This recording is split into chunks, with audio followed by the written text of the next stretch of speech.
Hi, I'm Vana, and this is Umer.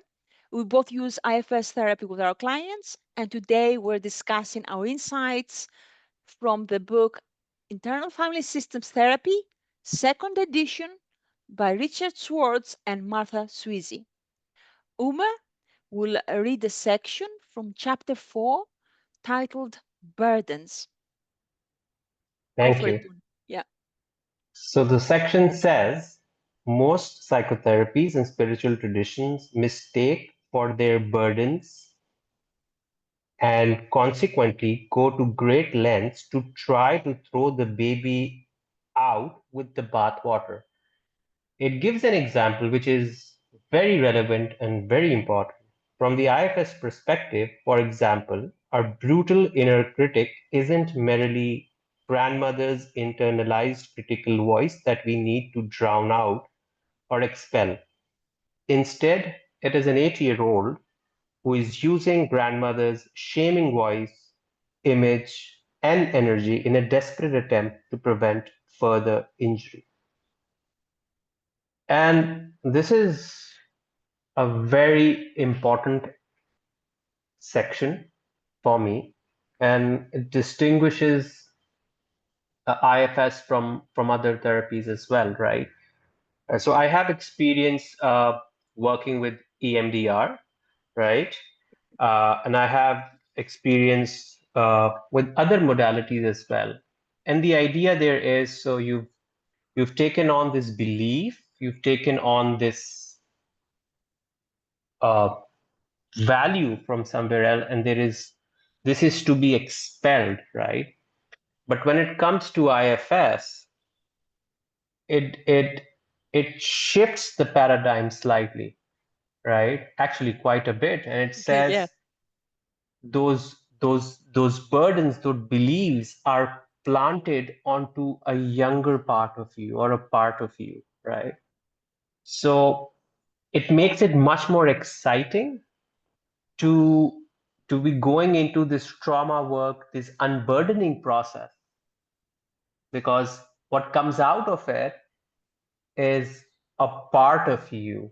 And the idea when you reintegrating that part of you, it's creating wholeness, right?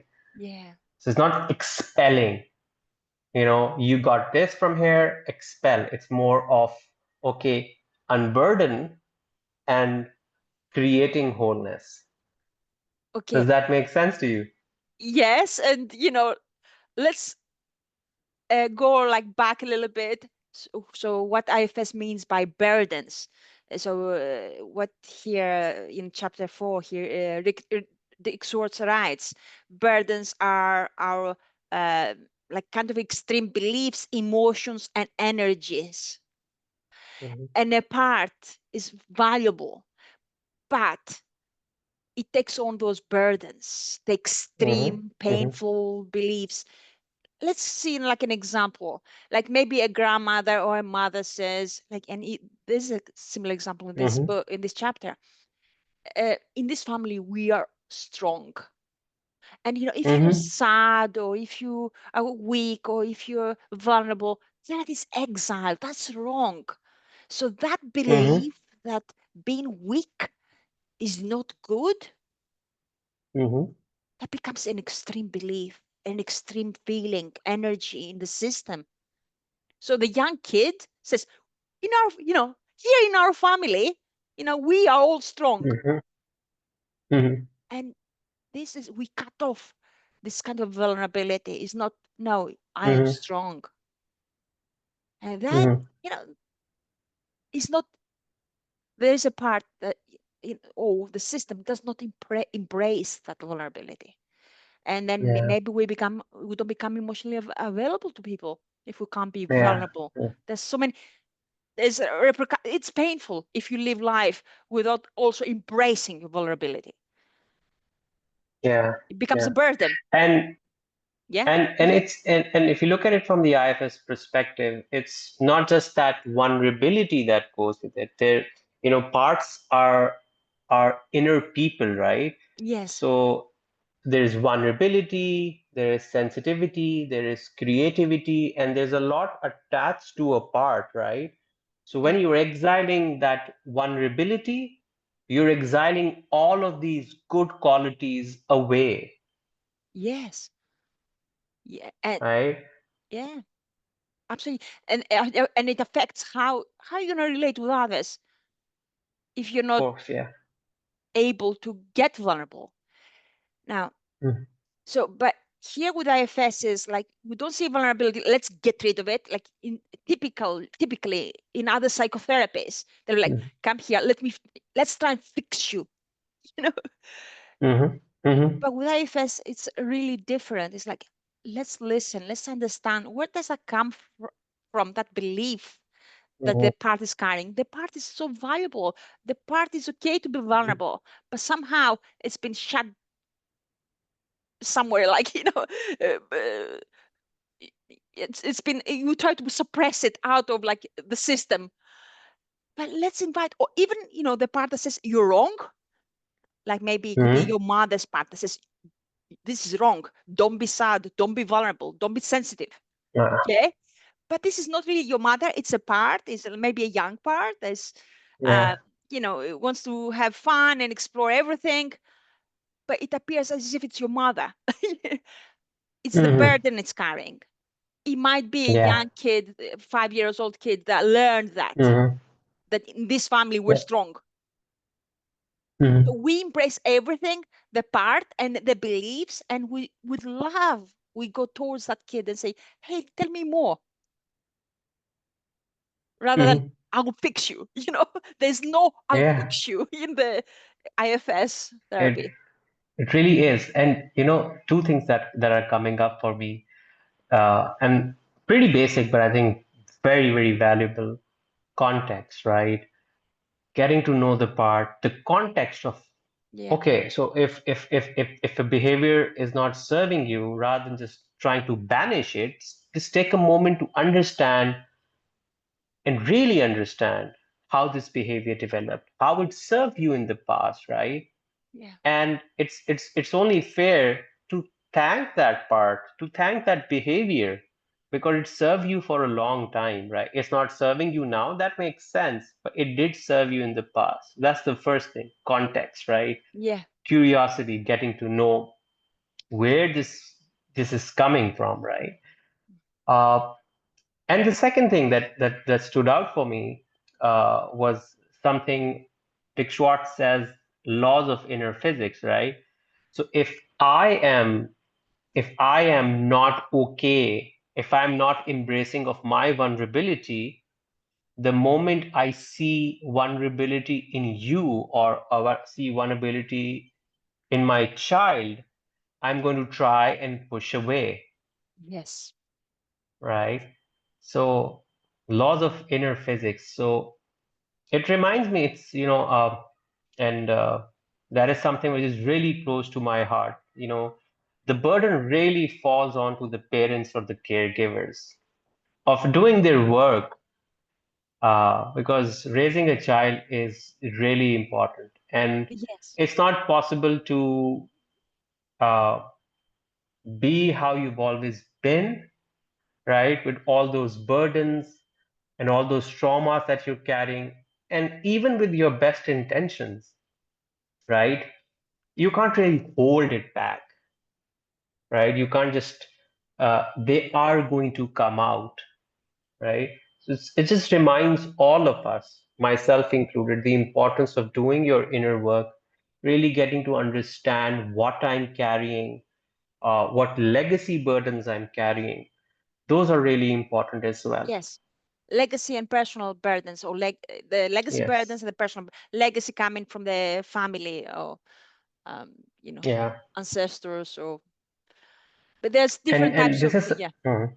Yeah. and this is something I've been trying to incorporate into my work more and more as well, because in my part of the world, in Pakistan, we got partitioned, right? Uh, India and Pakistan, and it was a bloody massacre. And I come from a partition family as well, right? Uh, so as I'm getting more comfortable with the basics, I'm diving deeper into clients coming in, just starting off with the basic. was your family based in Pakistan, or is it a migrant family that came from India, right? And Uh-huh. what they had to suffer, Oh, right? yeah. So in my context, that's a legacy burden that some people are carrying. Yeah, all those fears that come through the generations. And then you're like, what's Yeah. happened? I had a normal childhood, but the fears of your mother and your grandmother been passed down, Hmm. or the burdens. So Yeah. going, I just want to go a little bit back there, add a little bit to what my point, where it's like we don't want to fix anyone because the system Hmm. knows how to take care of itself as long as we hear, we are witnessing and we are open to this inner dialogue. Here, Hmm. take short rights. The importance of distinguishing between parts who are valuable and their burdens, Hmm. which need to be unloaded, cannot be Hmm. overemphasized. But you don't go there like, the person knows. The person who has their burdens, they know they're there for a reason. And they will Hmm. know how to unload them once there's enough, you show them a way how to, from connect their self energy. They know how to do Hmm. their inner work when they slow down and go Hmm. inside. Hmm. But often we want to avoid, and escape. Yeah, so and just to make life very, very simple, a very day-to-day example, just just imagine you have a child and the child is wearing clothes that you really hate, and what we're trying to do is, rather than taking off the clothes and changing the kid into something else, it's just dumping the entire kid out, Yeah, yeah, yeah, right? yeah. So we're not okay with the clothes, maybe. That is Hmm. something that we can unburden, unload, and Hmm. we still love the child and we give them another set of clothes to wear, right? uh, but in most psychotherapies the idea is, let's get rid of the child, let's dump this child, Yeah, right?